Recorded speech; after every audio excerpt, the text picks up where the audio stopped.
TV Tools permet de faire l'interface entre différents types de calendriers. Calendrier Exchange, calendrier Google, eCalendar, calendrier Lotus Notes, et ainsi permet d'afficher des données renseignées dans le calendrier via un container. Nous renseignons dans notre calendrier Google un nouvel événement avec un titre,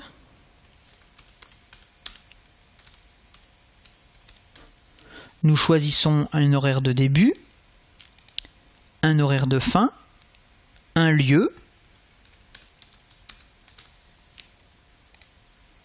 et une description.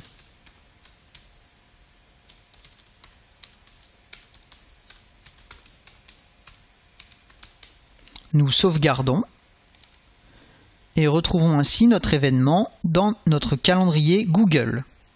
Pour créer un container, nous allons dans le menu Boîte, Nouveau, Container. Nous cliquons sur Oui pour créer un record set et choisissons comme type de base Calendrier Google.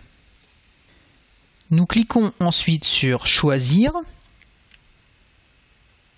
puis choisir le compte Google. Nous cliquons sur Oui afin d'accéder à nos agendas. Une page Internet s'ouvre nous demandant l'autorisation d'accéder à notre calendrier. Nous cliquons sur J'accepte. Nous pouvons maintenant fermer les pages Internet et revenir à notre émission. Nous sélectionnons l'agenda que nous voulons utiliser et validons par OK. Nous sélectionnons ensuite les données que nous voulons afficher. Nous avons le choix entre les données pour la journée en cours, les données pour les événements en cours, c'est-à-dire tous les événements à venir, ça élimine tous ceux qui sont passés. Les événements pour demain et uniquement pour une salle courante. Nous sélectionnons pour la journée en cours et validons par OK. Nous testons ensuite nos données. Une fenêtre bloc-notes apparaît. Nous voyons les enregistrements que nous allons pouvoir afficher.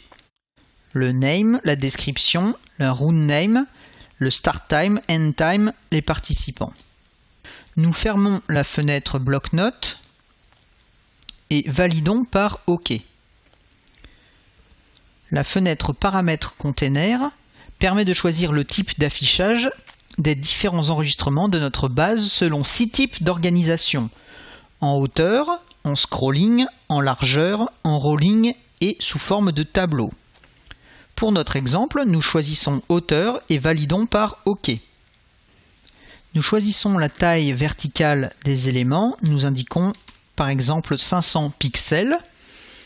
Nous cliquons ensuite sur le contenu dynamique de façon à pouvoir mettre des effets sur nos boîtes et nous cliquons sur Créer une page modèle. Nous choisissons les champs que nous souhaitons afficher. Dans notre exemple, nous allons sélectionner le nom, la description, la salle, l'heure de début, l'heure de fin. Et nous validons en cliquant sur OK. Nous déplaçons les variables dièse BDD dans notre container de 500 pixels de hauteur.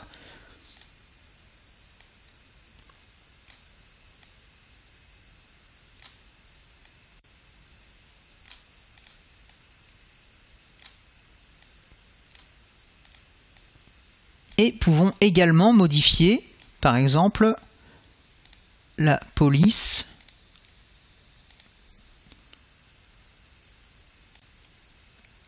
de notre titre. Sur notre première page, nous plaçons notre container à l'endroit où il doit être diffusé. Nous allons maintenant modifier le format d'affichage de la date et heure de début et de fin. Nous cliquons sur Édition, puis sur Type de champ. Nous sélectionnons Start Time et choisissons le format d'affichage. Ici, nous prenons heure-minute. Nous faisons de même pour End Time et nous validons par OK. Nous lançons maintenant un preview. Nous voyons s'afficher les données renseignées dans le calendrier Google.